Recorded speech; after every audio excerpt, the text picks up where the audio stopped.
My name is Erica, and I'm part of the team from First Assembly of God in Spokane, and we're here in Washington, D.C. on a missions trip.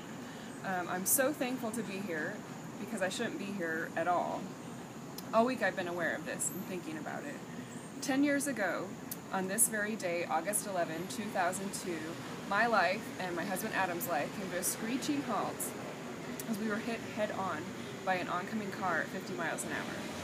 I don't really remember what happened, but I remember waking up and being told several hours later that I had fractured my spine and fractured my skull and severed an artery.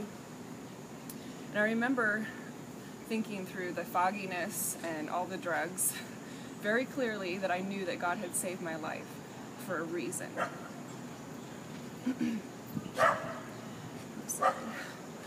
I didn't realize then that just a week later I would be facing down the barrel of potential paralysis or death from a doctor's mistake reading a radiology report. I didn't realize that I would wait 3 terrifying, gut-wrenching days for a surgery that would either save my life or end it.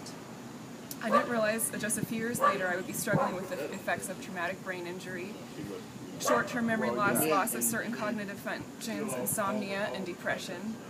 I didn't realize that exactly 1.5 years later I would deliver a beautiful baby girl and have 2 more children after. I didn't realize that I would run 2 half marathons and that God would just really heal my spine, and I don't suffer very many physical problems from that anymore.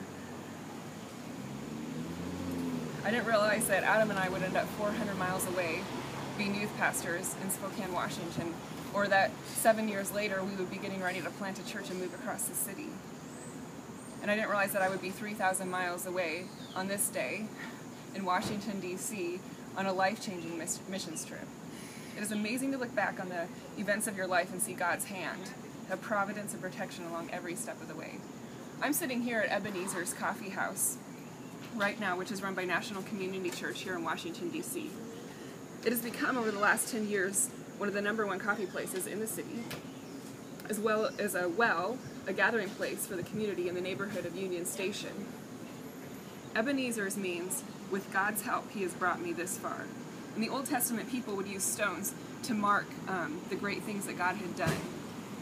And NCC here has as one of their core values to celebrate people's stories and to commemorate them.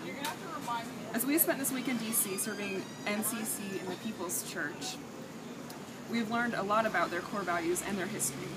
We've also seen a number of memorials around the city. We've seen the Library of Congress and Lincoln Memorial, Washington Monument. We've seen the World War II Memorial, Iwo Jima Memorial. We've been to Arlington National Cemetery. All markers of the history of our country. One of the big takeaways that I have gotten is that I need to create memorial stones in my life and the life of my family. Just as a way to tell my children and those around me what God has done in my life. God awakened a new joy for living in me 10 years ago. He gave me a new spirit that says I've got nothing to lose and everything to gain. He has sustained me, healed me, provided for me, and blessed me and my family in huge, miraculous ways. With God's help, he has brought me this far, and I will keep going.